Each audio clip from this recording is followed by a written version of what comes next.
Bom dia, Paz do Senhor. Vamos continuar o nosso estudo. Hoje, capítulo 8 de Josué. Ok. Josué, capítulo 8. Vamos abrir as nossas Bíblias. Josué, capítulo 8.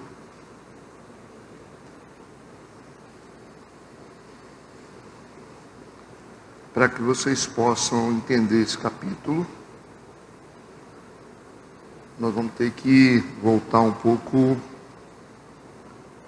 para que vocês possam entender o propósito do livro de Josué.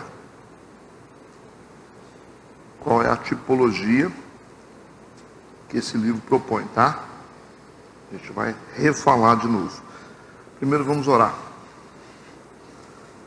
Pai Santo, nós queremos celebrar o Teu nome, te agradecer porque estamos aqui nessa manhã, pedir que o Teu Santo Espírito continue a nos guiar e nos iluminar. Nós queremos pedir o fortalecimento espiritual através da Tua palavra. Em nome de Jesus, amém e amém. Então tá, vamos lá. Josué capítulo 8. Vamos estudar esse capítulo lembrando que o livro de Josué é uma tipologia da batalha da mente. Lembra disso? Batalha da mente. Então entrar em Canaã, remover os inimigos, significa remover as disfunções da mente. Então, os inimigos que estavam dentro de Canaã, todos os inimigos, né? Os heteus, heveus, gigazeus, cananeus, essa turma toda, eles representam um problema da alma, que precisa ser restaurado. Se a gente não conseguir vencer os inimigos, a gente não vai desfrutar das belezas da terra. Certo? Então, todos os processos que nós passamos ali no início do capítulo 1, foi a nossa identificação com a palavra de Deus, lembram? Reabibliamento. A gente seguiu. Quem lembra do capítulo 2, do que trata o contexto? Vocês lembram muito bem. Poxa vida, eu precisava que vocês tivessem lembrado, sobre os espias que entraram na terra para mapear a terra de Canaã. Significa mapeamento espiritual, a análise que eles fizeram de qual era a situação da terra. Então trata disso, entrada na terra de Canaã. Os espias fizeram um levantamento da terra, para ver como que a terra estava, e eles foram lá para a casa de Raabe, lembra disso?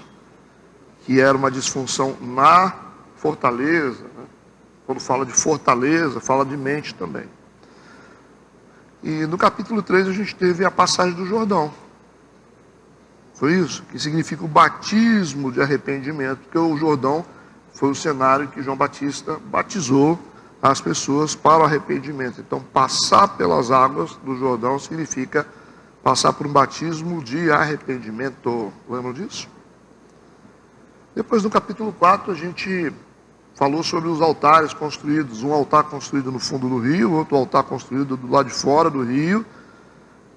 O culto que nós fazemos para Deus num lugar onde todo mundo vê e um lugar onde só Deus vê. Certo? Todo esse caminho, Deus estava ensinando o povo, né?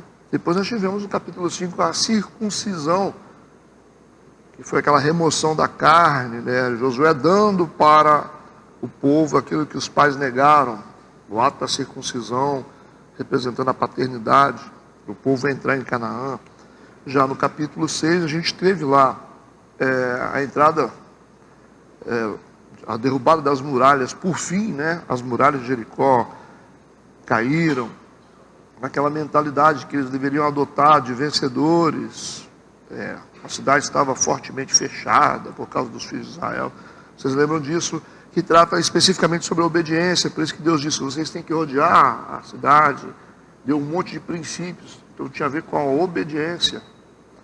E no capítulo 7, na semana passada, a gente teve a experiência da perda, da queda né, o Ai, a conquista da fortaleza de Ai. Eles entraram em Ai, só que Josué achou que eles iriam vencer como eles sempre venceram, e de repente eles perderam a guerra, porque Acã tinha tomado o anátema, desobedeceu a Deus, escondeu debaixo da barraca dele lá alguns objetos amaldiçoados, e por isso Israel perdeu a guerra, porque estava mostrando para a gente a experiência de perder. Por que Deus nos ensina a perder no meio da nossa jornada? O que perder nos ensina?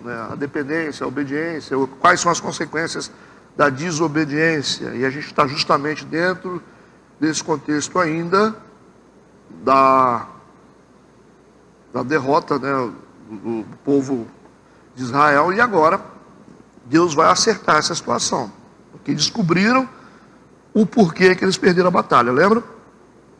E de repente a pessoa que foi responsável por isso foi punida, foi queimada, e a gente entra agora na restituição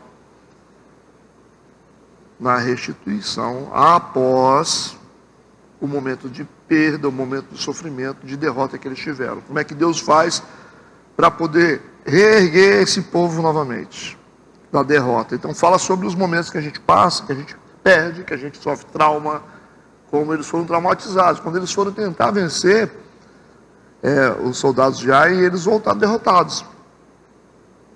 Então significa perda, representa a perda de cada um de nós, os momentos traumáticos que a gente vive, as fases complexas que a gente passa de derrota, e como é que Deus restaura isso na gente. Todo mundo conseguiu se encaixar na linha novamente?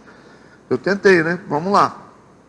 Então vamos ler alguns versículos do capítulo 8, que é a tomada de Ai. Agora Deus vai levantar o povo e vai restaurar a alma deles ferida. Tudo bem, então? Deixa eu ler. Versículo 1. Então disse o Senhor a Josué: não temas e não te espantes, toma contigo toda a gente de guerra e levanta-te sobre Ai. Olha que tenho dado na tua mão o rei de Ai, o seu povo e a sua cidade e a sua terra. Farás, pois, a Ai e ao seu rei como fizeste a Jericó e ao seu rei, salvo que para vós tomareis os seus despojos, o seu gado, põe emboscada a cidade por detrás dela. Então Josué levantou-se e toda a gente de guerra para subir contra Ai. Escolheu Josué 30.000 homens valorosos e enviou-os de noite. E deu-lhes ordem, dizendo: olhai, ponde-vos de emboscada contra a cidade, por detrás dela, não vos alongueis muito da cidade, estai todos vós atentos. Porém eu e todo o povo que está comigo nos aproximaremos da cidade. Será que quando nos sair ao encontro, como antes, fugiremos diante deles? Deixai-os, pois, sair atrás de nós, até que os tiremos da cidade, porque dirão: fogem diante de nós como antes, assim fugiremos diante deles. Então saireis vós da emboscada e tomareis a cidade, porque o Senhor vosso Deus vô-la dará nas vossas mãos. Ok. Então deixa eu sintonizar vocês nisso aqui, para que vocês possam entender esse capítulo. Porque se vocês não entenderem esse capítulo, vocês vão ficar igual cego em tiroteio, certo? Nós não vamos trabalhar os versículos em sequência. Eu vou precisar embaralhar esses versículos, falar de um, depois ir para frente, depois voltar, para que vocês possam entender. Esse é o meu trabalho. Organizar as informações para que vocês possam entender. Se vocês começarem a ler isso aí, a partir do versículo 1, em sequência, vocês não vão entender nada. Existe aqui uma informação espiritual extremamente importante, considerando que o contexto do livro fala sobre a restauração da alma humana. Ok? Esse é um processo que Deus está fazendo com que o povo dele passe. E nós estamos aqui numa jornada para chegar no céu, não é isso? No meio dessa jornada a gente vence, a gente conquista várias coisas, mas nós passamos por momentos difíceis. Por isso que a fortaleza de Ai representa um momento difícil, onde eles foram feridos. Lembram? Começaram a lutar, foram feridos. Deus permitiu que eles não ganhassem sempre, porque ganhar sempre, isso não desenvolve musculatura moral e espiritual saudável. Então a gente tem que perder de vez em quando para a gente amadurecer espiritualmente. Compreenderam isso? Então é por isso que a gente passa por perdas. Por isso que a gente passa por momentos difíceis. Só que alguns momentos difíceis deixam marcas. Então, o povo de Israel, o exército de Israel, sofreu um golpe emocional. Quando eles foram desbaratados ali pelo exército da cidade de Ai. Você imagina uma pessoa que está acostumada a ganhar toda hora, de repente, entra na guerra e Deus abandonou eles, Deus saiu. Não é isso que aconteceu? Não foi isso? Por causa do anátema. E eles voltaram derrotados. Então existe aqui um contexto emocional de ferida dentro da nação. Se localizaram agora? Existe um contexto emocional de derrota que Deus permitiu que acontecesse, para que gerasse dependência deles. Para você tem que aprender a lidar com as perdas. Nós temos que aprender a lidar com as dificuldades, com as derrotas, com os golpes da vida. Entenderam isso? Você imagina, você está criando seus filhos aí, nós estamos criando os nossos filhos, onde a gente cria um ambiente só de vitória para eles. Como é que eles vão ser? Quando nós morrermos, o que acontece com os nossos filhos? Eles não estão preparados para isso. Então nós temos um problema como pais, a gente blinda os filhos, absorve todos os problemas deles e não deixa eles viverem a vida. Quando a gente sai de cena, eles não sabem viver. Então a função de um pai é proteger os filhos, a função dos pais é realmente cuidar dos filhos, mas permitir que os filhos também tenham as suas próprias experiências com a perda. Sacou? Ou não? Porque isso amadurece eles moralmente, amadurece eles espiritualmente e cria musculatura espiritual para eles poderem lidar com a vida quando nós não estivermos. Ligaram nisso? Então Deus está fazendo exatamente isso. Estão vencendo, daqui a pouco eles fizeram uma coisa errada. Deus falou, não toquem em nada. Olha Deus falando, né? Vocês vão chegar lá, mas vocês não toquem em nada, está amaldiçoado aquilo lá. Aí o Acã foi lá. Ah, pastor, foi o Acã, mas é a área da nossa vida que falhou. A gente foi lá e desobedeceu porque a gente achou que não ia dar nada. Nós não somos assim? A gente acha que a gente está tão acostumado a ganhar que a gente acha que não vai acontecer nada. E é isso, aí Deus está dando a instrução na dor. Eles voltam, né, assim, envergonhados. Josué se humilha, rasga as vestes junto com os anciãos, não é isso? Capítulo passado, joga a terra na cabeça. Ô Senhor, o que está acontecendo com a gente? O que está acontecendo? O que está acontecendo, né? Vocês estão achando que vocês estão ganhando sempre, vocês têm o direito de quebrar um princípio meu e vai ficar tudo certo, então vocês têm que aprender a lidar com a dor. E aí Deus disse, o problema é esse. Tá? Vamos consertar esse problema aí. Onde é que está o problema? Vamos procurar. Houve um mapeamento, não houve? Onde Deus falou, pega a nação, e no meio todas as tribos, você escolhe a tribo específica, depois você escolhe a família, depois você separa os homens e chega na pessoa. Mapeamento. Vamos analisar a situação para vocês descobrirem onde é que está o problema. E Josué fez isso e descobriu que era o Acã que era o culpado. Certo? Nós erramos nisso. O nosso pecado foi esse aqui, é o Acã, né? Então o que a gente faz com o Acã, Deus? O Acã vocês pegam e toca fogo nele. Obediência radical. Vocês não obedeceram no nível, vocês vão ter que obedecer no nível mais alto agora. Então quando eu disse para não tocar naquilo lá, vocês acharam que podia tocar. Não é questão, Deus está dizendo, de que eu tenho algo pessoal contra tocar. É porque quando você toca em algo que você não pode tocar, você abre uma porta para demônio. Não tem nada a ver isso com Deus. Não é Deus que traz problema. É isso, quando vocês tocaram nos objetos sagrados, consagrados a demônios lá, quando o Acã fez isso, ele trouxe uma consequência coletiva. Certo? Porque o pecado é pessoal, mas a consequência é coletiva, sempre. Tudo bem? Estou ajustando vocês nos trilhos. perderam, confessaram, vamos então matar o Acã. Isso, mata o Acã. Mas quem? O Acã e todo mundo que estiver na casa dele. Opa, os meninos também? Todo mundo. E os animais também? Todo mundo. Aí eles entenderam, a gente tem que obedecer, gente. Não adianta ficar pensando muito.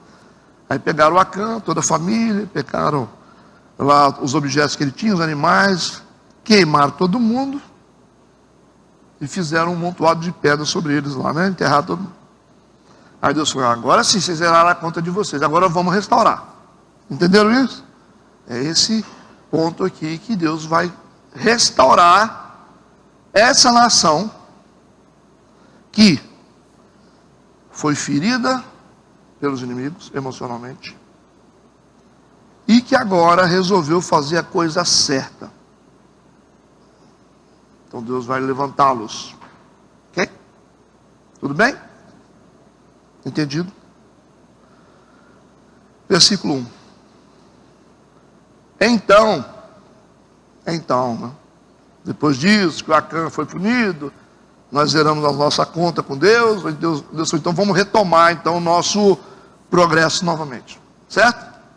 Então disse o Senhor a Josué, não tenha medo. Deus tem que fazer isso com ele, ele está morrendo de medo, né? Não temas, não te espantes. Calma, Josué. Agora você está debaixo de um ambiente de proteção. Por quê? Porque agora você fez a coisa certa. Certo? Então Deus vem aqui para dizer para ele, não temas, não te espantes, vai dar tudo certo. Toma contigo toda a gente de guerra, levanta-te, sobe aí. Agora é diferente, Deus está dando uma estratégia. Antes, não se preocuparam em perguntar para Deus. Não foi isso que aconteceu? Eles disseram assim, não, vamos lá com 3.000 homens, a gente vence, a gente está acostumado. Mas ninguém vai perguntar para Deus. Ô Deus, a gente consegue fazer isso? Porque, por que tem que perguntar? Porque a gente não sabe como é que a gente está. Certo? Então é importante você ir para Deus, Deus falar assim, você não está bem não, hein? Não vai lá não, que você vai perder a guerra. Por isso que Davi perguntava, subirei? Vencerei? Deus falou, sobe, você vai vencer. Na segunda vez, subirei? Vencerei? Deus falou, não sobe. Roda por detrás das amoreiras lá. Certo? A estratégia mudou. Porque Deus dá a estratégia com base na leitura que Ele faz da gente. Compreenderam isso? E isso é senso de dependência de Deus. A gente tem que depender de Deus o tempo todo, porque os princípios de Deus, eles são formais e invioláveis, mas as estratégias de Deus são variáveis. Sacou? Deus pode abrir águas através de um bordão, como Ele fez com Moisés, mas Ele pode abrir o Jordão através de uma capa, como Ele fez com Elias. Então o Espírito Santo, você não consegue colocar ele dentro de uma gaiola e dizer assim, vem para cá que hoje ele vai fazer. Mudar a mente de vocês em relação a isso. O Espírito Santo, ele é livre. Ele pode agir na sua vida com você quietinha, mas no outro dia ele pode agir com você dando reteté. Isso que a gente precisa entender como igreja madura. Não dá para a gente dizer assim, não, sexta-feira, o Espírito Santo ele vai. Ah, é? E se chegar na sexta-feira e não der nada?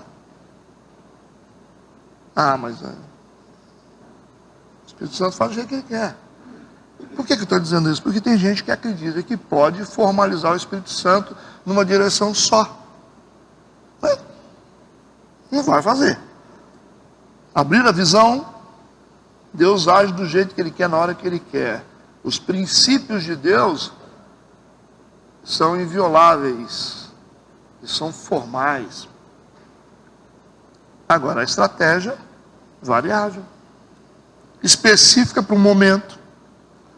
Ele age. Por isso que a gente não pode saber como é que vai ser. Senão a gente vai ficar muito à vontade. Senão a gente vai fazer, sabe o quê? Nós vamos começar a escrever livro. Essa é a cultura. 5 passos ali para...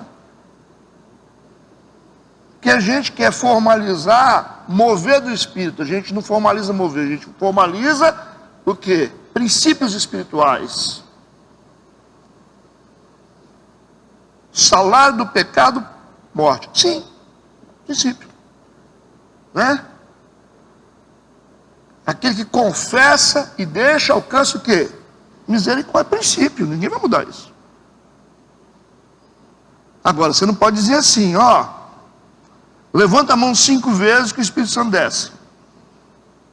Aí o cara vai escrever um livro. É isso que está acontecendo hoje no mundo. O cara escreveu um livro porque ele teve uma experiência com o Espírito Santo, ele vai querer formalizar essa experiência e vai vender essa experiência. Aí o cara compra o livro e não dá nada.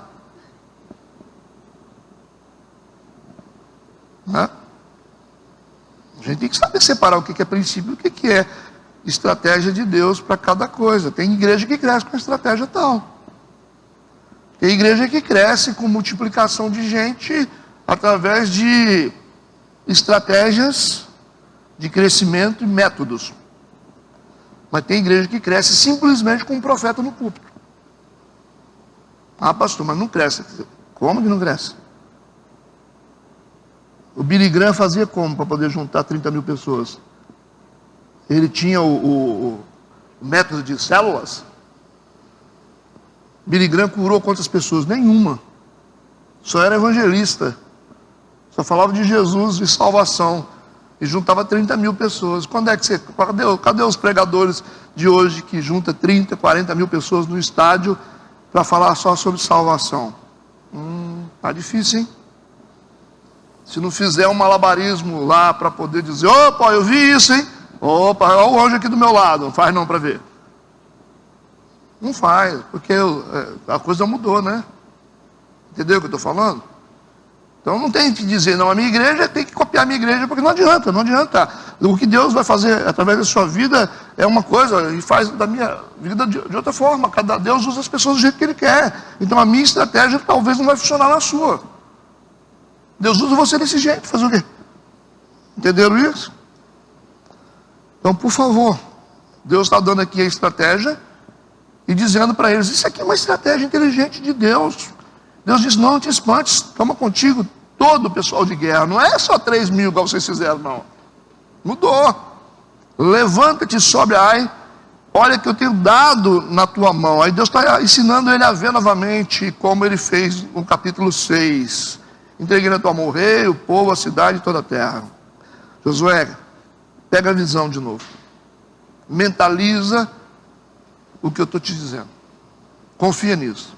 Então depois que Acã foi punido pelo anátema, né, Deus restabelece novamente a integridade de Israel. Esse é o ponto de partida desse capítulo. Então, o processo de libertação da terra continua a partir de agora, certo? Todo mundo está sintonizado nisso? Ou estão com soninho? Aqui Josué teve a necessidade de ser tranquilizado e encorajado por Deus, após o desastre de humilhação que Israel sofreu pelo pecado de Acã, certo? Por isso que ele está dizendo, toma contigo toda a gente de guerra, você vai tomar todos os soldados. Esse conselho de Deus aqui é diferente do conselho trazido por Josué, né? Josué recebeu o relatório dos espias e levou essa informação para o povo. Quando os espias disseram, não precisa de muita gente, aqui a gente vai vencer essa guerra. Então quando Deus diz, tenho dado na tua mão o rei de Ai, o seu povo e a sua cidade e sua terra, Deus está dizendo que agora eles estavam seguros. E que a vitória estaria garantida. Certo? Sigamos. Vale lembrar novamente do que significa o livro de Josué. É a alma que precisa ser conquistada. Ai significa, no literal, montão de ruínas. Por isso que muita gente está como um montão de ruínas, emocionalmente falando. Ai representa áreas da nossa vida onde sofremos grandes derrotas, perdas, desilusões, decepções traumáticas. Vamos ver como é que Deus faz isso agora. Como que Deus vai usar Josué para poder tratar desse povo. Versículo 2: farás, pois, a Ai e a seu rei, como fizeste a Jericó. E a seu rei, salvo que para vós tomareis os seus despojos e o seu gado. Agora eles podem pegar os despojos que vai sobrar da guerra. Agora Deus está dizendo a estratégia: vocês vão poder pegar, porque agora eu deixo. Mudou, né? Então vocês vão receber, depois que vocês vencerem a guerra, vocês vão poder pegar os bens deles. Ou seja, se vocês conseguirem vencer essa batalha de Ai, vocês vão ter uma recompensa, vocês vão receber algo, vocês vão agregar algo na vida de vocês. Vamos ver isso. Então, os princípios de Deus estão bem claros aqui, né? Com estratégias flexíveis, variáveis e criativas. Tudo bem? Em Jericó a estratégia era voltar à obediência. Vamos rodar a cidade 13 vezes, me obedeçam, né? Em silêncio, ele disse, não falam nada, só rodeia a cidade e não falem nada, obediência, né? Então esse é o exercício pleno do domínio próprio. Foi o que foi aplicado no capítulo, lembra? Rodear a cidade, obediência. Então é o domínio próprio, silêncio e faça o que eu estou dizendo. Então Deus está ensinando a gente aqui alguma coisa. Mas a estratégia de agora, desse capítulo, é pôr o inimigo em emboscada. Nós vamos enganar o inimigo. Entendeu? Nós vamos emboscar o inimigo agora. Nós vamos fazer o elemento surpresa com o inimigo, Deus falou. Então, por que Deus está revelando esses planos em doses homeopáticas aqui, né, em fragmentos, e Ele não entrega tudo sempre? É importante. Deus não entrega tudo sempre. Não perde a graça, né? Senão você pega tudo e fala, Deus, tchau, não preciso do Senhor mais não. Então não vai entregar tudo, né? Por isso que Ele dá o pão nosso de cada dia.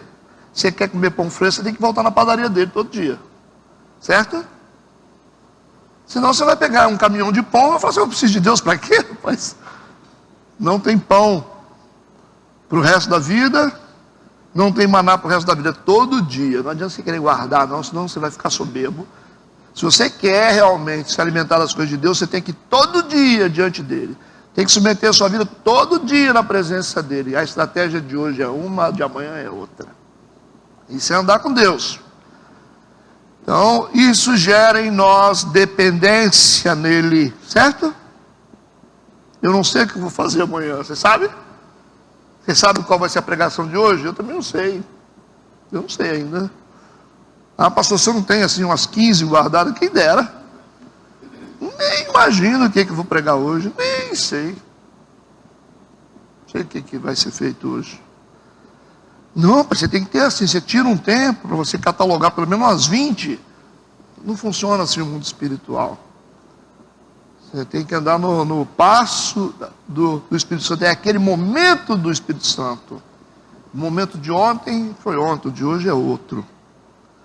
A gente vai reconfigurando, as coisas vão mudando. O coração das pessoas vão mudando de hoje para amanhã. Vocês estão aqui nesse momento emocional, daqui a 5 horas vocês têm outro momento emocional.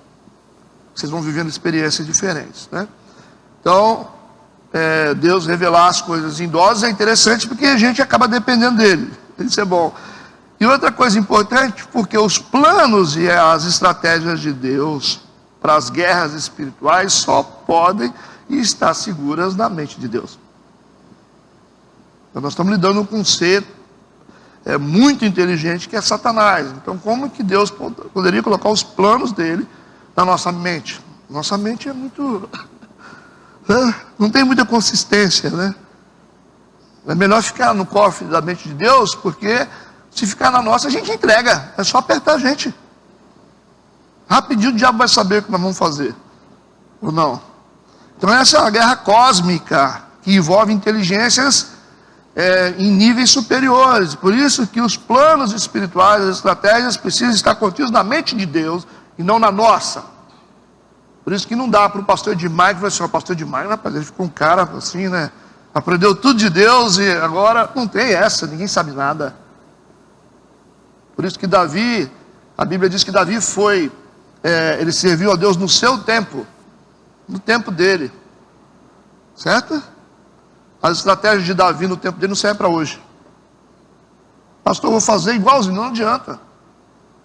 Então Deus quer crentes para hoje, não é para ontem, não. Ontem foi ontem. Enquanto alguns pastores insistem em ser pastores de 20 anos atrás, de 30 anos, e falam assim, não, porque 30 anos atrás a gente era assim.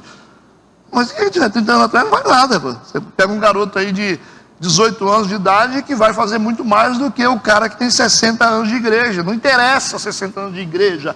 As estratégias mudam, o mundo mudou. Você tem que ter uma inteligência atualizada para hoje. É diferente. Dá para pastor ficar enrijecendo a igreja igual fazia antigamente? Faz. Mas eu vou fazer. Vai ficar sozinho, meu amigo. Vai ficar sozinho. Fica sozinho, você e sua mulher lá. Até né, a mulher fica, né? Fica ele, os filhos, o filho ouvindo ele pregar. Eu tenho a minha igreja, né? Não adianta. Os planos de ontem não servem para hoje. Volto a dizer, não dá para a gente catalogar a estratégia de Deus. Porque o mundo é diferente. Precisamos de homens e mulheres de Deus para hoje. E amanhã, essa geração que virá, que estão sendo formadas, vocês precisarão de um nível de estratégia muito mais elevado. Então, às vezes as pessoas falam assim, pastor, você imagina, daqui a 10 anos, rapaz, o diabo vai tomar conta da igreja? Vai estar tentando tomar conta desde quando ele está tentando tomar conta? Nunca tomou conta. O Império Romano tentou acabar com a igreja só cresceu. Vocês acham que daqui a 20 anos, vamos supor que o arrebatamento não aconteça, não podia acontecer antes, vocês estão pensando, não, rapaz, vai chegar num ponto, pastor, que o diabo vai acabar com a igreja. Vocês acham que vai acabar? Será que vai acabar mesmo? Se Deus arrebatar a igreja, que vai ser uma bênção. Mas se tivermos que estar aqui daqui a 30 anos, Deus vai levantar os seus profetas agressivos, espiritualmente falando, para aquele momento. Eles não vão tomar conta da igreja. Pastor, se a igreja encher, né, de gente assim, pervertido, que vai chegar a botar a gente na justiça, não é? E o cara quer casar com um homem, como é que vai ser? Foi feita essa discussão uma vez, nós estávamos reunidos com os pastores, né? E aí a conversa foi essa, né? Nós estávamos os pastores e os bispos reunidos, e aí veio esse papo, o que nós vamos fazer daqui a 20 anos? Eu não preciso saber, quem tem que saber é Deus. Por quê? Não, porque a gente tem que saber. Aí um falava assim, não, porque quando o cara entrar na igreja, que ele falar assim, eu vou casar com um homem aqui nessa igreja, a gente tem que ver o que a gente vai falar. Por que eu tenho que ver o que eu vou falar? Daqui a 15 anos, daqui a 20 anos, cara, Deus vai dar inteligência para as pessoas que estarão na linha de frente. É só ser vaso de Deus, dar um lugar para Deus, vai saber. Deus vai levantar advogados, gente preparada, profetas, tudo isso aí que vai acontecer. Nós não temos que ficar preocupados, porque essa é a obra do Espírito, não é nossa. A gente não pode esquecer que nós somos apenas vasos. Nós somos as tesouras que cortam. Agora, como que a tesoura vai cortar se é para frente e para trás? Isso é problema de Deus. Então, você não tem que estar preocupado. Primeiro que o diabo, ele não vai acabar com a igreja. Isso aí não vai acabar. Porque a igreja pertence a Deus. E nós vamos ter uma estratégia para qualquer tempo. Porque o Espírito Santo, ele é o Espírito Santo, né? Não venceu as batalhas lá, no Antigo Testamento, o Espírito Santo não estava lá, não estava lá na época da perseguição aos apóstolos, estava lá e está aqui também. Você acha que ele está preocupado com isso? Ele está preocupado em ver se ele acha alguém que quer ser usado. Porque Deus não pode entrar na terra sem usar a gente. Esse é o grande problema. Ok? Porque Deus é Espírito, Ele precisa de usar uma pessoa. Porque nós somos vasos, instrumentos de Deus. Porque Deus deu autoridade ao homem na terra. Está lá em Gênesis.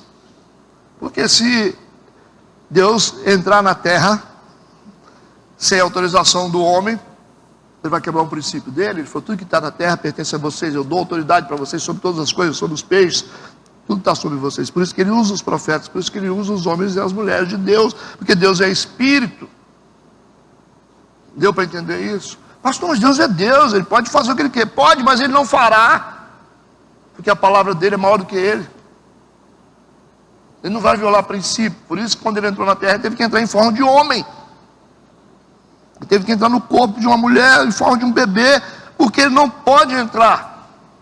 Quer dizer, nós estamos em outra dimensão, gente. Deus é um ser espiritual. Ok? Como que Satanás entrou no jardim do Éden? É um espírito, em forma de serpente. Deus prometeu, falou assim: eu vou voltar, a gente continua essa conversa depois. Não foi isso que Deus falou com ele. E veio. Deus falou assim: ó, vai ter um que vai esmagar sua cabeça. Veio ou não veio? Ele falou: vou voltar aqui de novo. E voltou. Ou não? E depois Deus entrou na terra novamente em forma de igreja.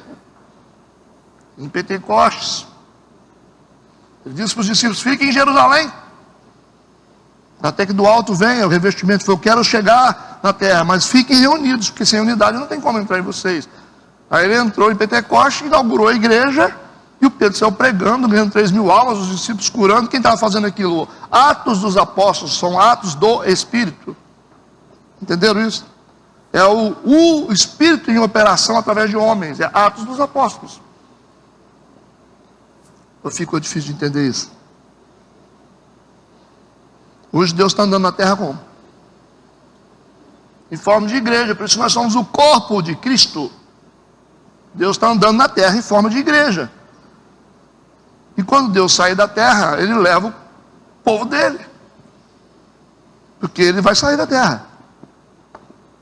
2 Tessalonicenses. O Espírito volta para o lugar. E com isso leva o seu povo junto.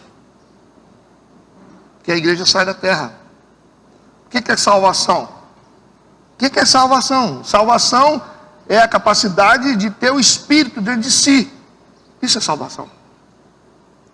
Por que a Bíblia nos ensina que sem santificação ninguém verá o Senhor? Porque a única forma de ter o Espírito é estar santificado. Então é o Espírito em nós que garante a salvação. É a manutenção do Espírito dentro da gente.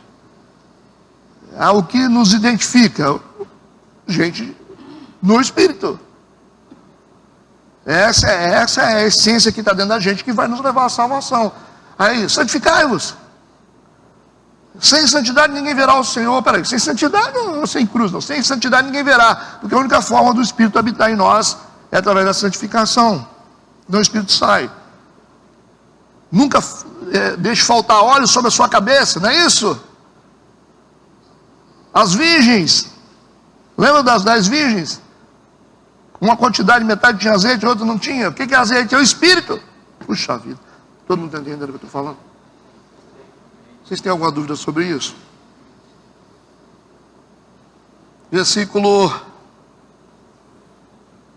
Nós lemos o versículo 2 e vamos por 3 agora. Então Josué vai fazer o que Deus mandou. Josué levantou-se toda a gente de guerra para subir contra Ai, e escolheu Josué 30.000 homens valorosos. Está vendo aí os 30.000, não é 3.000 não, tá? Homens de guerra. E os enviou de noite e deu-lhes ordem dizendo: olhai, ponde-vos de emboscada contra a cidade, por detrás dela, não vos alongueis muito da cidade, estai todos vós atentos. Agora que eu vou embaralhar os versículos, tá? Então vamos lá, presta atenção agora. A estratégia dada por Deus a Josué deveria dividir esses 30.000 homens do exército de Israel em 3 grupos. Tudo bem? A estratégia é essa. Deus falou: você vai dividir esses homens em 3 grupos. Um grupo vai estar por trás da fortaleza de Ai. O inimigo está aqui.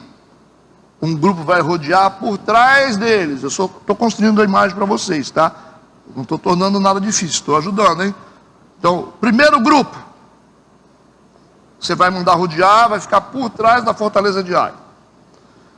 O segundo grupo vai ficar no meio do vale. Um grupo vai ficar no vale. Terceiro grupo vai pela frente da fortaleza. Então, vamos entender. O computador aqui é a fortaleza de Ai. Certo? Um grupo vai ficar nessa posição, outro grupo vai ficar nessa posição atrás, e outro grupo vai ficar no vale. Deu para entender? São linguagens espirituais, não é só geografia não. Deus falou assim, vocês querem derrotar os inimigos, então um grupo roda por trás, vocês vão ser um elemento surpresa, eles não vão saber que vocês estão lá. Então vocês vão por trás deles e fiquem escondidinhos lá, por trás da fortaleza de Ai.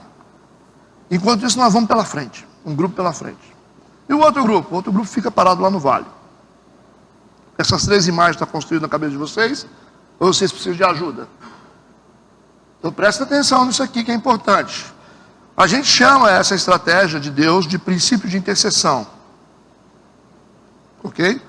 Essa intercessão inteligente. Vocês perceberam que na quinta-feira nós falamos sobre intercessão? Vocês acham que o Espírito Santo está falando alguma coisa para nós, como igreja? O que vocês acham? Nós estamos sendo guiados por alguma força assim, espiritual? Vocês acham que você acha que esse é um tempo de a igreja sendo chamada como intercessores? Vocês acham que eu planejei a mensagem de quinta-feira baseada nesse estudo, que eu nem lembrava que é isso aqui, estudei isso aqui ontem? Então tem alguma coisa acontecendo. Então Deus está chamando a igreja para ser intercessora. Estão ligados nisso? Para se levantar no seu papel intercessório em favor das pessoas. Tudo bem? Então nós temos aqui o exército de Israel sendo dividido por Deus em três grupos. Um grupo roda por trás da fortaleza, outro grupo vai de frente para a fortaleza e o outro fica no vale. Tudo bem. Essa estratégia nós chamamos de princípio de intercessão criativa ou princípio de intercessão inteligente. Então é como nós, como igreja, podemos fazer para poder mudar a vida das pessoas que estão com problemas. Josué vai fazer isso para vencer o inimigo e ao mesmo tempo curar o emocional de parte do seu exército que está ferido emocionalmente. Entenderam? Posso seguir ou vocês querem fazer perguntas? Continuemos. Agora, nós vamos fazer agora a identificação e o posicionamento exato de cada grupo do exército. Porque cada posição possui um significado espiritual estratégico dado por Deus a Josué. Por isso que vocês não podem seguir na sequência. O estudo vai exigir que a gente fique pulando de um lado para o outro, mas a gente vai abordar todos os versículos. Tudo bem? Se vocês soubessem o significado disso aqui, vocês ficariam mais atentos. Talvez isso vale mais do que 50 cultos participados na igreja no domingo à noite. Eu acho. Primeiro grupo. No versículo 4 diz assim: e deu-lhes ordem dizendo, olhai, ponde-vos de emboscada. Emboscada é elemento surpresa. O inimigo não sabe. A gente pode enganar o diabo? É exatamente isso que está sendo dito aqui. Vocês vão pegar o inimigo e vai colocar ele em emboscada, porque ele nunca imagina que isso vai acontecer. Então no versículo 4, a primeira ordem para esse grupo que vai rodear por trás da fortaleza de Ai, diz, Deus disse, e deu-lhes ordem dizendo, olhai, ponde-vos de emboscadas contra a cidade, por detrás dela, não vos alongueis muito da cidade, não se distancie muito da cidade, estai todos vós atentos. Aí eles foram, perigrupo. O diabo fica lá por trás da cidade. O inimigo está lá assim, que a gente imagina que a batalha tem que ser de frente, né? Ok? Mas Deus falou, não. Deus falou, não. Esse nível de problema que vocês têm que enfrentar com esses inimigos, que Deus está fazendo duas coisas. Deus vai curar o estado emocional da nação, mas ao mesmo tempo, Deus vai acabar com a raiz do problema. Captaram ou não? Vamos ilustrar isso melhor. Vamos dizer assim, eu sou acostumado a te ferir. Eu falo palavras com você, te machuco o tempo todo. Aí Deus vai curar o seu estado emocional, mas vai também interromper a minha capacidade de te ferir. Ele vai curar o agredido e vai curar o agressor ao mesmo tempo. Entendeu ou não? Ele vai fazer duas coisas. Então isso exige um plano diferente. Uma coisa eu vou dizer para a Bruna, Bruna, esquece esse negócio, está bem. A Bruna fala, é verdade, estou bem. Mas o agressor tem que ser tratado também, senão daqui a pouco ele vai ferir todo mundo. Por isso que Deus está curando a alma. Por isso que Josué é a cura da alma. Então, quando Deus disse para que esse grupo rodeasse por trás da fortaleza, em emboscada, qual é o lugar geográfico que Deus está mandando esse pessoal? Para que vocês entendam a informação disso aqui. Por favor.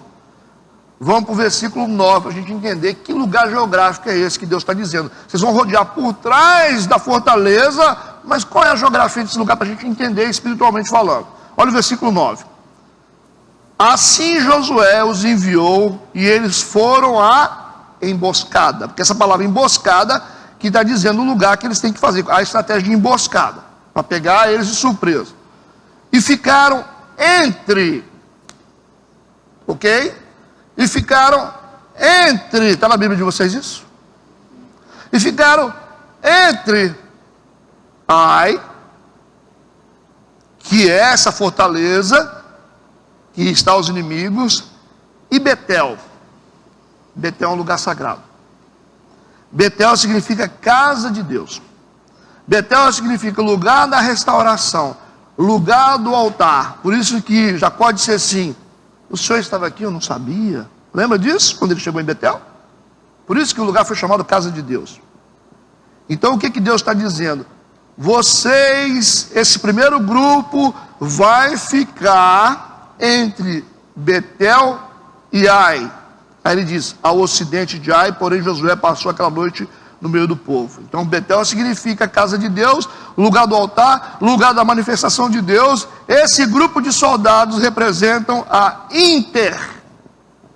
por isso que eles estão no meio, intercessão. Tempo para vocês atualizarem a memória de vocês aí agora.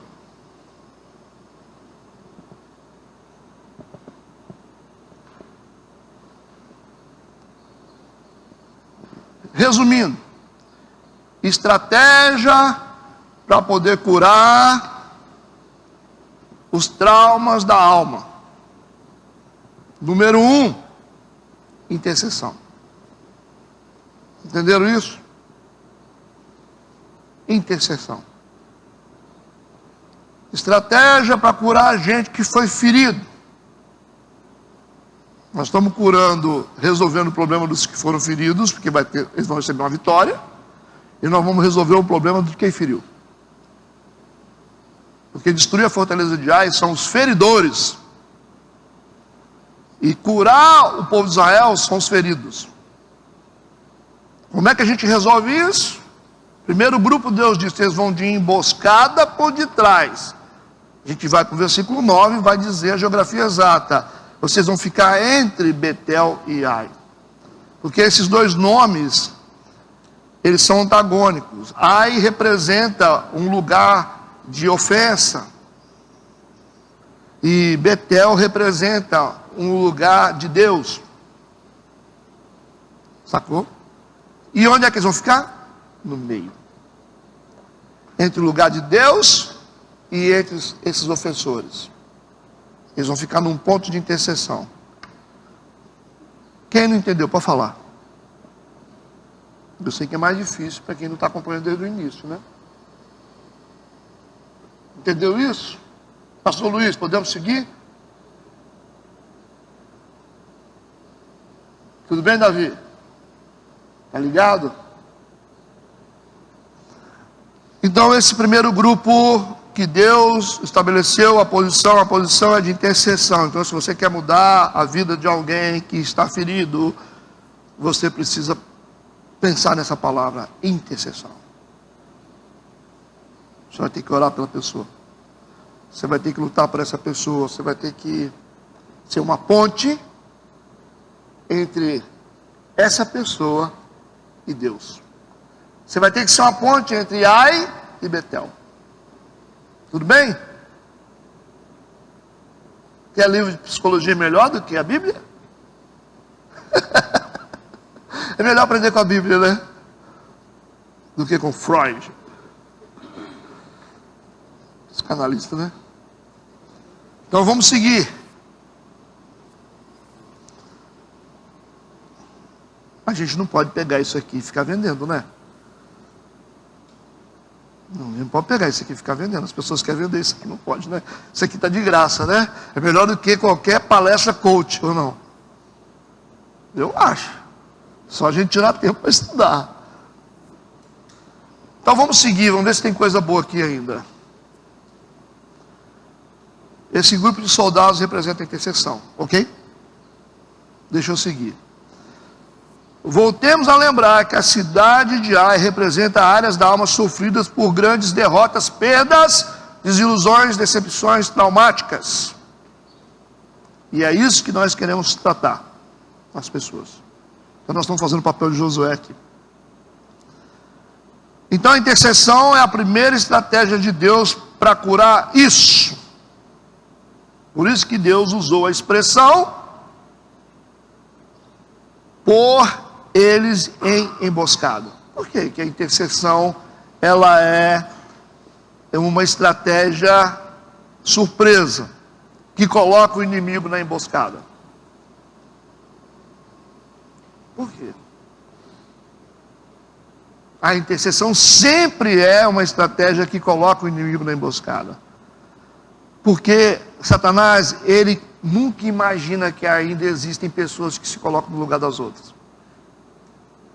Entenderam? Ele acha que todo mundo não presta. Ele nunca pensa que Deus ainda levanta pessoas que servem de ponte. Destruir a Marinalva. Destruir a Bruna. Destruir a Fátima.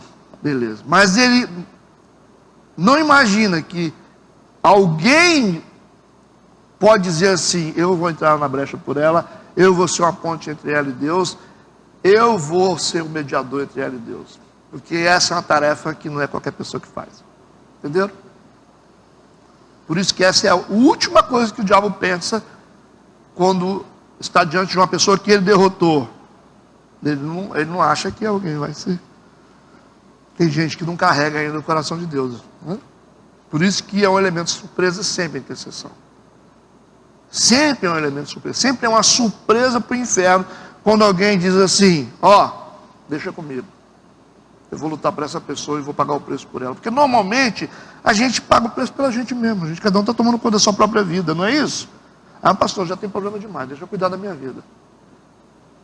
É assim que o povo diria. Quando alguém diz assim, não, eu tenho os meus problemas, mas eu vou cuidar da outra pessoa também. Essa é uma atitude tão nobre que não cabe nos parâmetros mentais do diabo. Compreenderam isso ou não? Nós vamos ter o segundo grupo agora, que Deus vai posicionar estrategicamente, versículo 13, parte C. Apesar de que o versículo está dizendo que foi Josué, ele está com um grupo junto com ele, tá? O versículo 13, finalzinho do versículo 13 diz assim, foi Josué aquela noite ao meio do vale. Josué foi lá para o vale.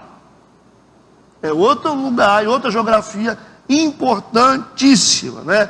Josué deixa seus homens ao norte e desce com a quantidade de guerreiros ao vale. Um verdadeiro intercessor não tem medo de se posicionar num lugar baixo. Ok? Esse grupo de soldados com Josué representam a humildade. Esse grupo de soldados que estão no vale representam a humildade, é um lugar baixo. Existem os montes e existem os vales. Um homem no vale é um homem numa posição de humildade. Um homem no monte é um homem numa posição de altivez. Por isso que Satanás propôs a Jesus, chamou ele para o pináculo do templo, o lugar mais alto que tinha. Deu para entender isso ou não? Então nós precisamos, se nós queremos mudar a vida das pessoas, como verdadeiros intercessores, a humildade é uma estratégia inteligente, porque senão você não acessa. Humildade garante acesso também, igual honra. Não vem com altivez não, senão a pessoa não se abre. Né? Está entendido isso ou não? Vamos para o terceiro grupo de Deus. Deus disse, esse grupo vai pela frente da fortaleza de Ai. Eles vão pela frente. Agora olha o versículo 5 e 6. Deus disse para Josué, e Josué vai fazer. Porém eu disse, todo o povo que está comigo, nos aproximaremos da cidade. Significado, avançaremos na direção da cidade pela frente. Vocês viram que são várias posições que Josué vai adotando como a estratégia de Deus? Posição por trás, posição no vale e posição de frente. Eles não estão nos mesmos lugares ao mesmo tempo. Você vê que Josué ele vai mudando as posições, porque são posições espirituais. Então o texto está dizendo o seguinte: porém eu e todo o povo que está comigo nos aproximaremos da cidade de frente. E será que quando nos saírem ao encontro, quando eles vierem contra nós, lembra da cena, hein? O que aconteceu lá atrás? Quando ele não tinha direção de Deus. Os caras vieram atrás, morreram quantos soldados? 36. Só ali. E eles voltaram para casa tudo envergonhado. Josué falou assim, a gente vai fazer do mesmo jeito. Que vai funcionar do mesmo jeito. A gente vai com um grupo de frente. Quando eles vierem atacar a gente, da mesma forma que eles fizeram com aquele grupo derrotado. Ele está lembrando, você lembra daquela turma que foi derrotado, voltou para casa humilhado? Igual uns cachorrinhos? Nós vamos fazer do mesmo jeito. Só que a gente não vai ser derrotado, nós vamos fingir que nós somos derrotados. Então vamos ler o texto de novo. Ele disse, porém eu e todo o povo que está comigo nos aproximaremos da cidade, e será que quando nos saírem ao encontro, quando eles vierem contra a gente, nós vamos, como antes, lembra dessa palavra? Como antes nós fugiremos diante deles. Como antes. Deixai-os, pois, sair atrás de nós, até que os tiremos da cidade, porque dirão, fogem diante de nós como antes, assim fugiremos diante deles. O que é que vocês entenderam aqui? O Josué vai fazer uma encenação. Nós vamos botar essa turma para correr de novo. Aí Josué vai se fazer de derrotado. Josué vai imitar o povo. Josué vai criar a mesma imagem, só que o Josué, ele é forte. Ele está poderoso, ele está com Deus. Só que ele vai se fingir de derrotado. Ou seja, ele vai se igualar aos derrotados. Ou seja, ele vai se nivelar no papel do derrotado. Eu estou tentando fazer vocês entenderem, tá? Então vamos lá. Josué agora com esse grupo, ele cria uma representação parecida com o que havia acontecido com o primeiro grupo que havia enfrentado a fortaleza de Ai e havia sido ferido e depois fugido. Vocês precisam entender isso. Ele vai se fazer de ferido, ele vai se identificar com a mesma situação de derrota que os primeiros soldados haviam vivido anteriormente, mas ele vai fazer isso estrategicamente. Ele está procurando se identificar com a dor daqueles primeiros soldados que foram derrotados anteriormente.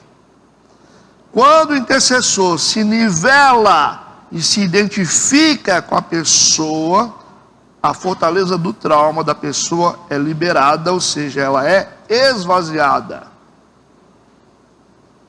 Deixa eu tentar fazer vocês entenderem isso. O que Josué fez? Número 1.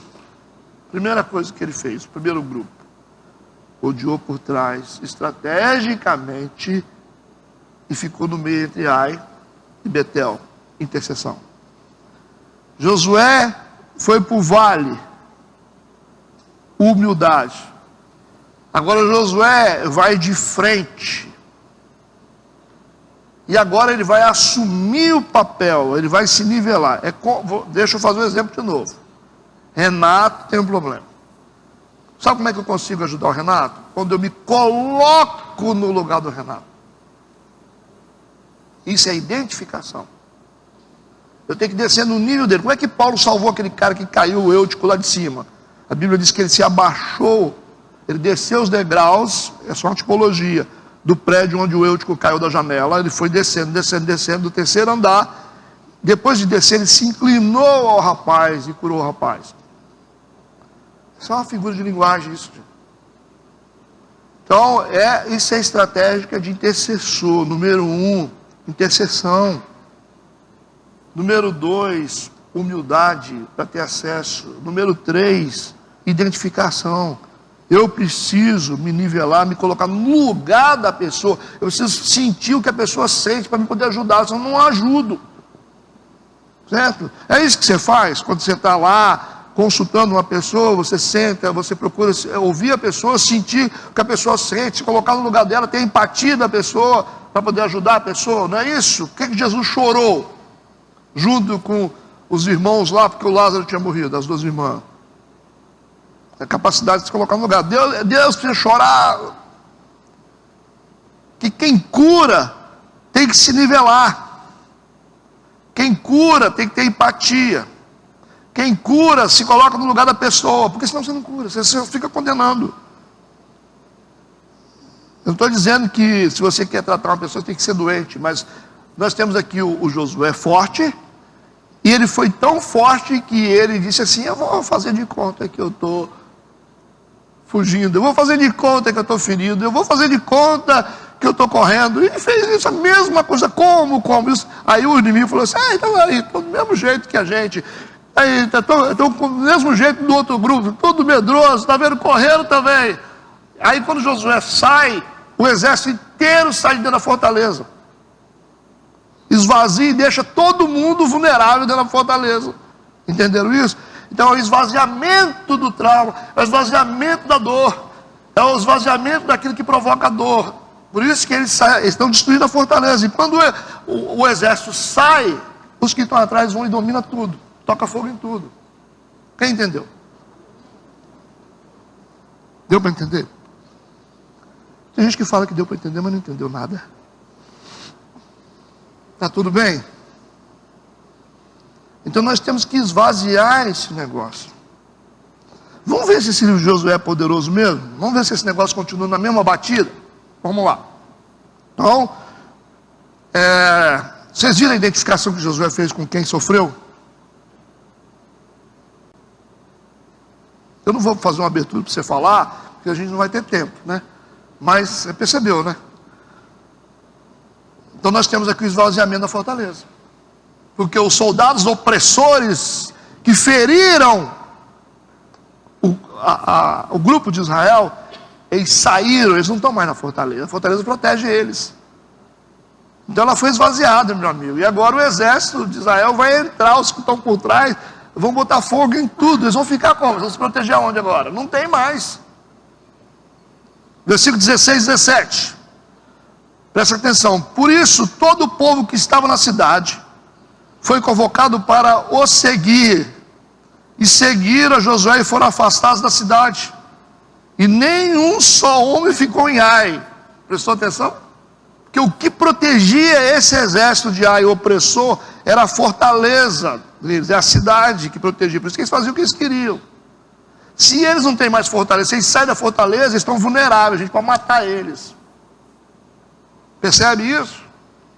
Versículo 17: nem um só homem ficou em Ai, nem em Betel, que não saísse após Israel e deixar a cidade aberta e seguir Israel.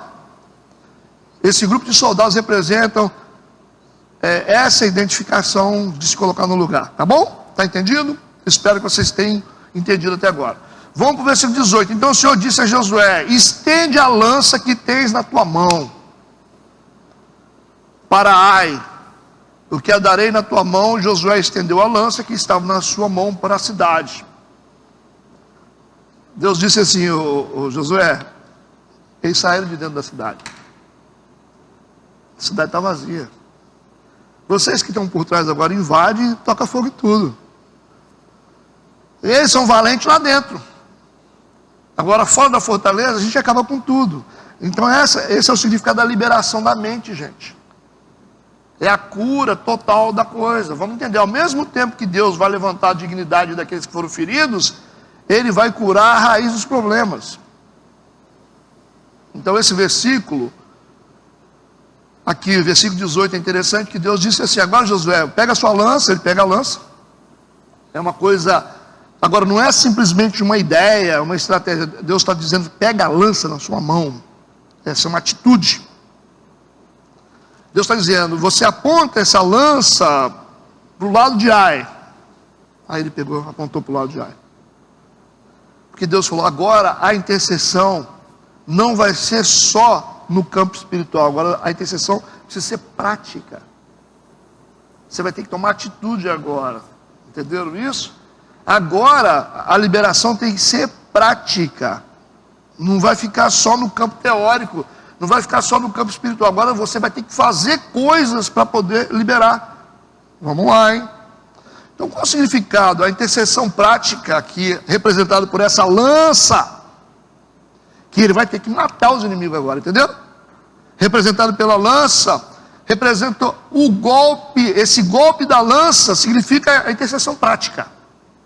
Deu para entender? Não tem aquele lance que a gente só ora e a gente não faz. Não é oração?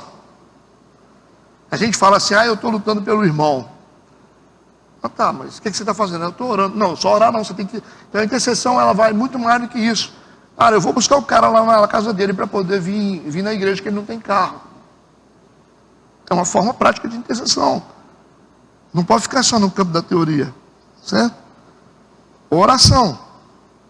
Quando Deus falou: pega a lança, porque você vai usá-la agora, você vai ter que agir. Então, essa lança na mão representa a intercessão prática que Josué vai ter que fazer, certo? Vamos lá. É o golpe da lança que é a intercessão prática. O rei e o povo de Ai representam os causadores das feridas, certo? O rei é o cabeça, né? Tem que matar essa cobra pela raiz. Matar essa cobra, matar a cabeça da cobra, né? Para ela morrer. É o rei. Então eles são os responsáveis, tanto o povo de Ai quanto o rei. Então, o que significa esse golpe prático de lança contra o causador do trauma? Qual o maior golpe que você pode dar? Qual o maior golpe que você pode dar no agressor? Qual o maior golpe que você pode dar? Qual o maior golpe de lança que você pode dar na sua forma intercessória no agressor? Perdão. É o maior golpe que existe. Então o maior golpe de lança é esse: perdão. Quer golpe maior do que esse? Porque o perdão, ele salva a gente, mas ele aniquila o inimigo. Por isso que ele é golpe de lança contra o inimigo, certo? O perdão, ele congela o inferno. Ao mesmo tempo que ele salva a gente, ele aniquila o inimigo. Entendeu? Ou não? Podemos seguir? Nós estamos apenas num capítulo, gente. Vamos calmar. Então vamos lá.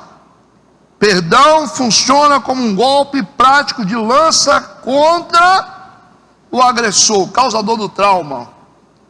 Por isso que o perdão se torna uma perda grande. Mas para quem? Para o diabo. certo? É um ganho grande para nós, mas é uma perda grande para o diabo. Perdão. Versículo 19 a 20. Então, a emboscada se levantou apressadamente do seu lugar, aquele grupo que estava lá atrás.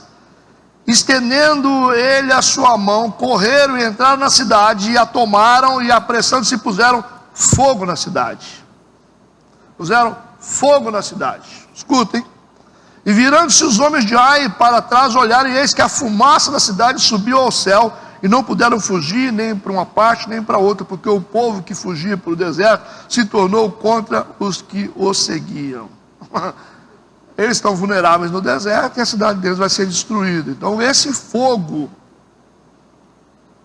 aqui tem um significado muito forte, né? A intercessão prática, através do golpe do perdão, faz com que as disfunções emocionais percam o seu lugar.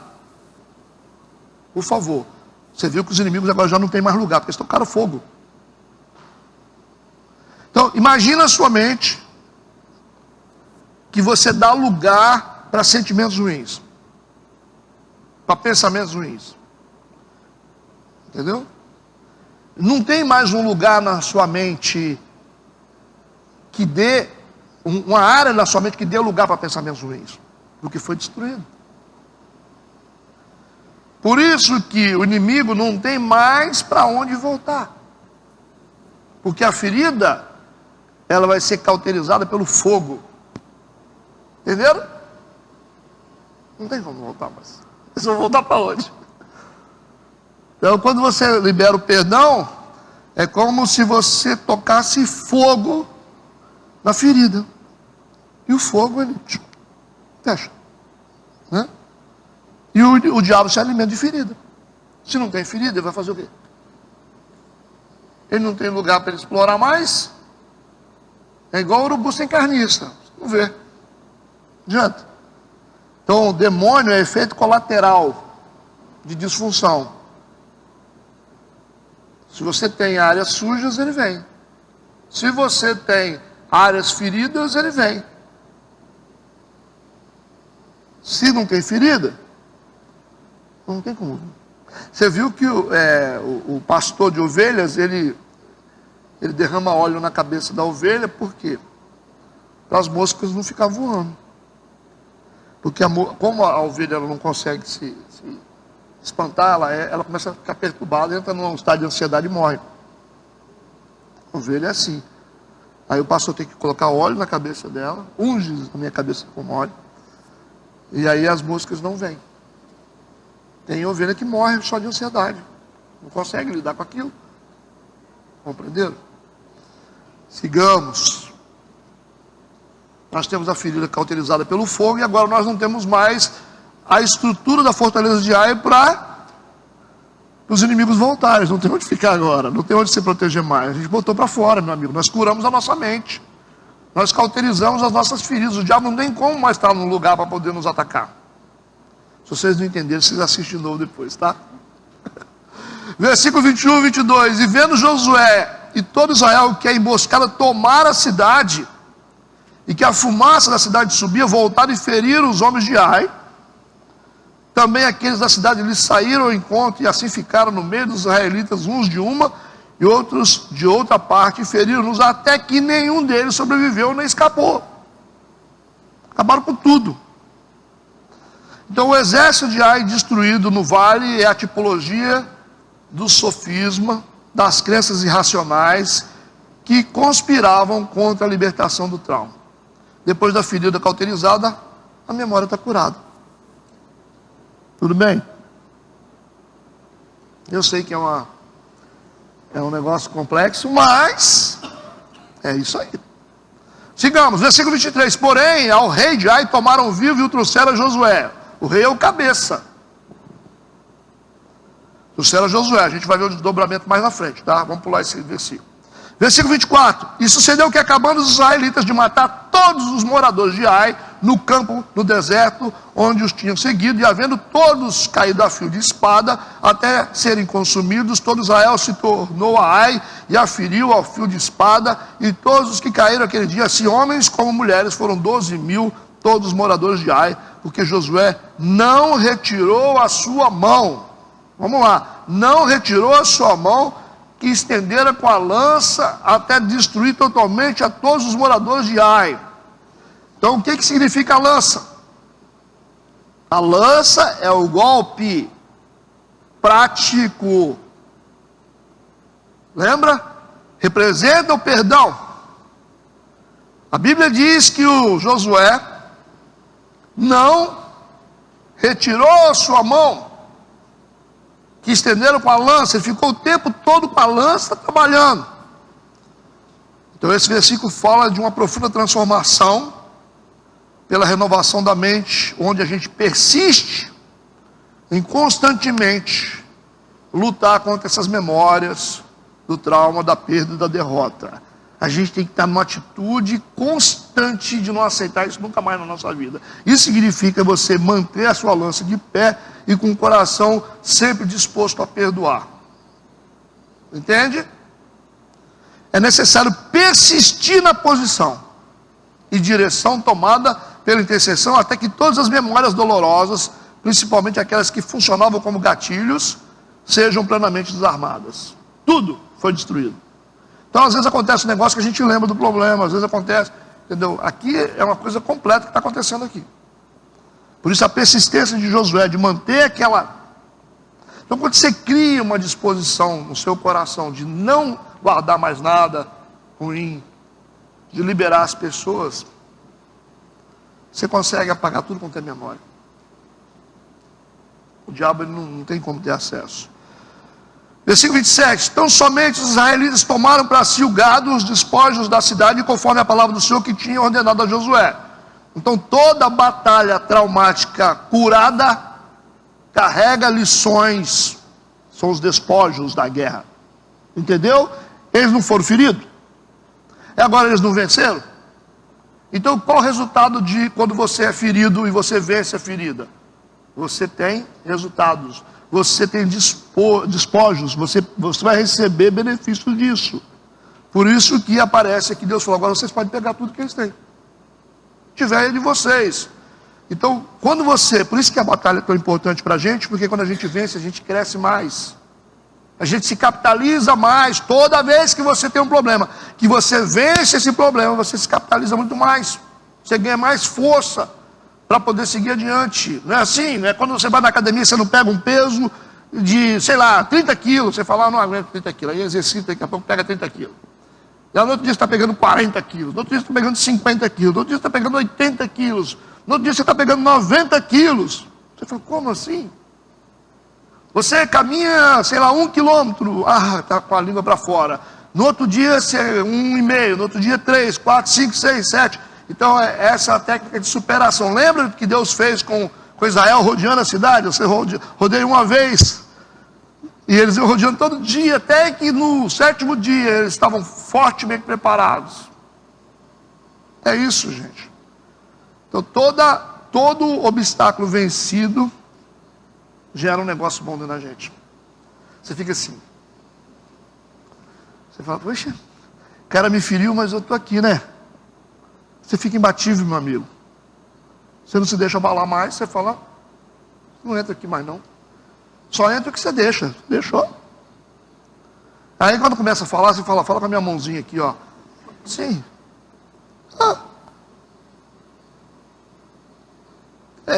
Então assim, depende, as pessoas vão sempre fazer coisas contra a gente. O que tem que mudar é a gente. Ficar aí vulnerável, o diabo ele é esperto, quando você fala assim, eu não aceito certas coisas, você marcou um alvo no seu peito. Marcou um alvo no seu peito. Se alguém me magoar, eu não fico aqui. Se falar de novo aqui, é igual chamar de apelido, né? Se me chamar de apelido, eu não fico nessa igreja. O cara já grita lá do canto, cabeção, você vai embora. Quer coisa melhor do que quando o cara não gosta do apelido? Quando o cara gosta, não tem graça, né? Você fala assim, chama de apelido, o cara não fala nada, não para de chamar ele de apelido. Agora, quando ele não gosta, você fica doido para chamar. Entendeu? O diabo é a mesma coisa. Se você diz assim, eu não aceito que falem comigo. Eu não aceito que alguém venha falar alto, ou se alguém falar alguma coisa. Cara, a gente aceita, dependendo da hora, a gente aguenta, a gente perdoa, vai. Você manda plantar batata. Cara, alguma coisa você vai fazer. Assim, não dá para a gente poder se organizar e dizer assim, não, aqui não pode fazer isso. Não sei, você vai andar pela vida aí, o cara vai falar um negócio que você não gosta, você vai tomar uma pernada lá do outro lado, o outro vai falar mal de você. Vai fazer o quê? Você tem como programar isso? Você tem como programar isso? Então você tem que ter uma predisposição para essas coisas. Eu tenho uma predisposição dentro de mim para não discutir com ninguém em trânsito. Porque eu sei que trânsito é perigoso, da morte. Então, às vezes o cara bate em mim no carro, mas eu falo, não, vamos resolver isso aí, tá? Eu não quero ter essa coisa no meu coração, porque aquilo pode ter um desdobramento, cara. O cara está armado lá dentro do carro, você vai ficar valente com ele ali, o cara te dá um tiro. Para que isso? Vai falar, sabe de uma coisa? Então tá bom, irmão, vamos resolver esse negócio aí. Está estressado por quê? É melhor, gente, você ter essa coisa. Se eu for ferido, claro que nós seremos feridos. Você tem dúvida, Renato? Que você vai ser injustiçado, que você vai ser ferido um dia? Você tem dúvida disso? Que alguém vai te enganar, alguém vai te ofender? Nós teremos tudo isso. Mas quem decide que se desce ou não desce é nós. Isso é uma alma curada. O mundo é o mundo. Né? Jesus chegou lá em cima da cruz, né? Poderia ter mandado matar aquela corja toda que estava crucificando ele. Mas ele falou, Pai, perdoa eles que eles não sabem o que fazem. Ele pediu para Deus perdoar, né? Porque Jesus mesmo não tinha nenhum motivo para poder perdoar, porque ele não se sentiu ofendido. Né? Jesus é a parte de Deus mais nobre que existe, porque ele diz, perdoa eles que eles não sabem o que fazem. Como é que você faz isso? Na cruz. Se for para a cruz, você faz. Se for da cruz, você não faz nada disso, não. Você mata, né? Você manda vir anjo e tal. Não depende, essas coisas.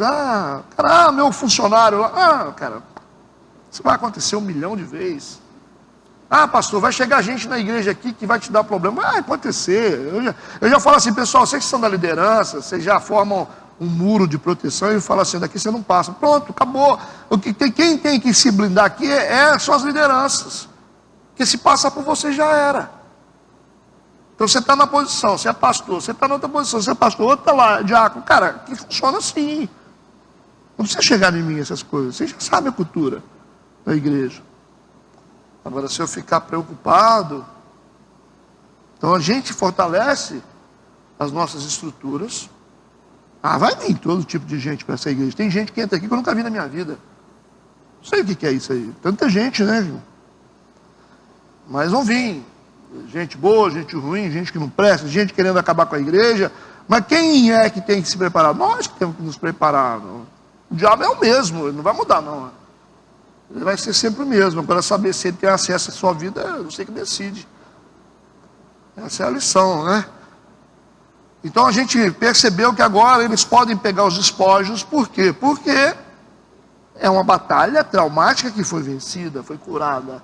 Por isso, temos lições, despojos. Nós aprendemos muito com esse processo que envolve sofrimento de superação. Sofrimento de superação. A gente cresce. Versículo 28. Queimou, pois, Josué a Ai e a tornou num monte, né? Montão, fez um montoeiro de pedras com a cidade inteira. Vocês sabem o que significa pedras amontoadas. Em ruínas até o dia de hoje. Olha que interessante, até o dia de hoje, esse monte de pedras estão lá.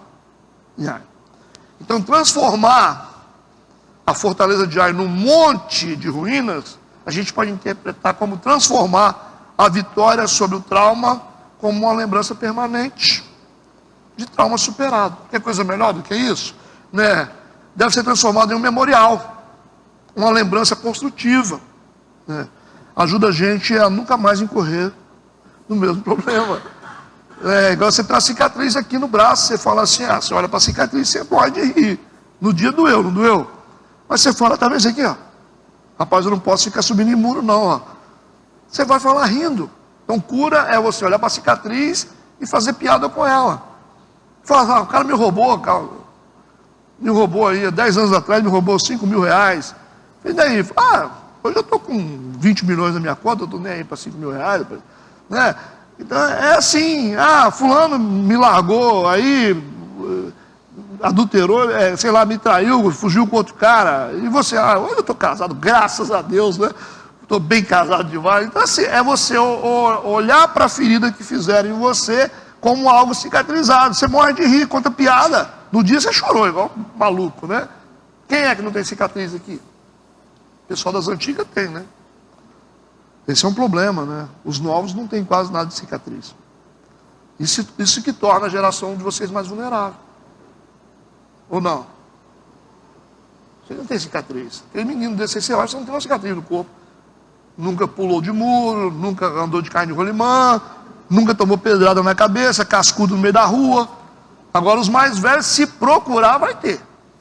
Latada na cabeça, ou não. Por isso faz dessa geração sem cicatrizes uma geração mais frágil. Muito mais frágil vocês são. Talvez vocês não tenham porque nós não permitimos que vocês tivessem. A gente blindou vocês. Ou, sei lá, né? Vocês tiveram uma vida boa demais, né? Mas é assim que funciona. Uma geração sem cicatriz, né? Cicatriz de adolescente hoje é falta de Wi-Fi. Não tem Wi-Fi, pai, aqui como é que faz? Passa mal ou não passa? Traumatizou porque não trocou um iPhone. Nossa, morreu. Essas são as pancadas da geração de hoje. Antes nós tomávamos uma tapa na cara, pai alcoólatra tentava dentro de casa, batia na gente. A gente era humilhado, sofria bullying na escola. Tudo a gente sofria. Os caras mais velhos batiam na orelha da gente. Não podia falar em casa, falar com sua mãe, você vai ver, você vai voltar, você aprende de novo. Não podia falar, tinha que se virar, né? Mas vocês entenderam o que eu estou falando? Então, quando você tem uma lembrança construtiva, é como se você fizesse um memorial daquilo, olhasse para aquilo e falasse, tudo bem, cara, valeu, pelo menos eu estou aqui, né? Isso é cura. O versículo 29 diz que, e ao rei de Ai, o que Josué fez? Enforcou ele num madeiro. Aí pendurou ele no madeiro em praça pública até a tarde ao pôr do sol. Interessante. O que significa isso aqui? Qual o sentido bíblico de matar e deixar pendurado? Significa uma exposição completa da vitória sobre o trauma, ou seja, transformar a vitória sobre um trauma em um testemunho. Todo mundo vai ver lá, está lá pendurado o rei de Ai, lá pendurado lá no madeiro, lá na rua, todo mundo olhando. Todo mundo que olhar vai falar assim, está vendo? O povo de Israel venceu esse cara aí, ó. Então, às vezes a gente tem, nossa fase difícil vai servir de testemunho. Vocês não gostam, às vezes, de contar aqui? Poxa, eu estava quase separando, graças a Deus, Jesus salvou meu casamento. E isso é uma exposição do que você sofreu, mas agora funciona como testemunho. Vocês não gostam de falar? Cara, eu era drogado. E hoje, graças a Deus, testemunho, cara. Isso é vitória. Então segue-se agora para a gente fechar os frutos de uma vitória completa sobre os traumas. Olha que livro fantástico que é esse livro. Versículo 30 e 31. Então Josué edificou ali um altar ao Senhor, Deus de Israel, no Monte Ebal, como Moisés, servo do Senhor, ordenaram aos filhos de Israel, conforme o que está escrito no livro da lei de Moisés, a saber, um altar de pedras inteiras, sobre o qual não se moverá instrumento de ferro, e ofereceram sobre ele holocausto ao Senhor, e sacrificaram ofertas pacíficas. Pegou um monte de pedra, amontoou. Então nós temos aqui o primeiro fruto de uma vitória completa contra os traumas. Número 1, capacidade de restabelecer o nosso culto a Deus. Isso é levantar altar. A gente cultua a Deus, né? Porque nós somos livres. Número 2, versículo 32. Também escreveu ali em pedras uma cópia da lei de Moisés que este havia escrito diante dos filhos de Israel. Nós temos aqui a lei, os mandamentos de Deus finalmente internalizados de forma definitiva nos corações. Por isso que aparece ali Deus escrevendo em pedras uma cópia da lei. Escrever na pedra é marcar para sempre.